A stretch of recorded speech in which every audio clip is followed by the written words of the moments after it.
I'm a senior design system designer, which means I work in design and code. I sit at that intersection, and I've been able to work on design systems, transform them to real life code elements without the help of any designer or any other developer rather. Now, in this video, I'm going to show you how I did most of them with Claude Code. And honestly, this will give you a basic introduction for you to get started with Claude, especially if you're a designer looking to upgrade your skills or just not get lost behind with all of the noise happening.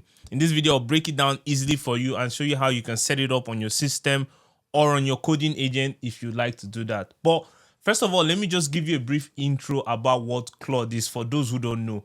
Claude is an AI made by Anthropic. Think of it just like your Chat GPT or other AIs, and a lot of designers and developers are literally switching to it because of how really good it translates design to code or to its best of its ability, right? So in Claude, you have the chat in which you can use Claude AI, whereby you tell it exactly what you want to do. You can prompt in it, and you can also access Claude through your command line tools. Now, for you to get started with Claude, you're going to need to install it in your system. And for you to take most advantage of it from Figma to whatever you're doing, you need to install the Figma MCP. But in this video, I'll just teach you and walk you through the general overview of getting started with Claude. Ready? Let's dive right in. So, like I said earlier, Claude is an agentic agent, a coding tool that can read your code base, mix, edit, and all of that. For you to get started in Claude, it's really super easy. First, you can either do it through your terminal or through VS Code if you're using VS Code, if you download the Claude desktop app, or through web. In this particular video, I'm just going to show you through the terminal and VS Code because I believe you'll be spending a lot of your time there. So it just makes sense for us to go through that first. WVS Code in the chat.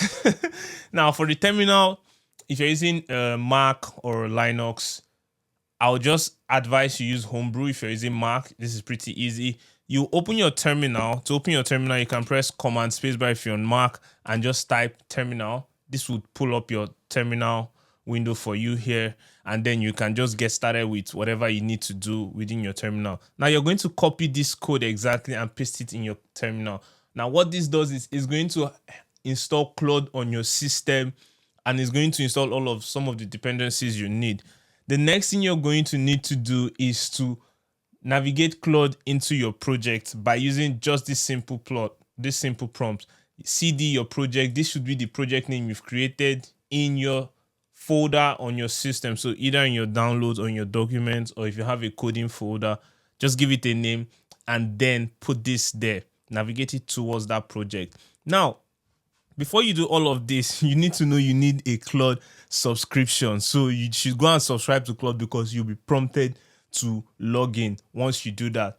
And it's literally that easy. Once you're done with that, you're going to have Claude installed in your system, and then you can now start building whatever you need to build. But if you want to do it through VS Code, the process is almost similar, but a little bit more straightforward. First, when you open your VS Code, you're going to install the Claude for VS Code, right? It's an extension that looks like this. Mine's a little bit updated. I need to update it today because Claude's already releasing a lot of updates. So once you install this in your VS Code, the same process applies. You get signed in and you get started with Claude. Now, this is a very basic step introduction to how you can get Claude started.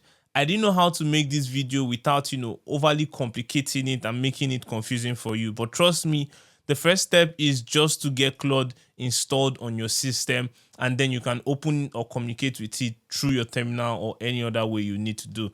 I'm thinking if you have any more questions on Claude or things to do with Claude, if you put them in the comment section, then I can create custom videos because there are a lot of them out there and I don't just want to add another set of video without giving you value. So put what you like to learn as a designer or a design engineer or an engineer about Claude, and I'll be able to make those videos about it. But just so you know, this is a short video on how to get started with Claude. You don't need to pay anybody to do it. You can do it yourself. Just go to claude.com, code.claude.com, their documentation. Once you check on documentation here, you're going to see all of the prompts that you literally need to just copy, paste in your terminal, and you get started up with Claude. If this brought you any value, like and subscribe. We'll have more videos like this coming, so you don't want to miss it, and I'll see you in the next one.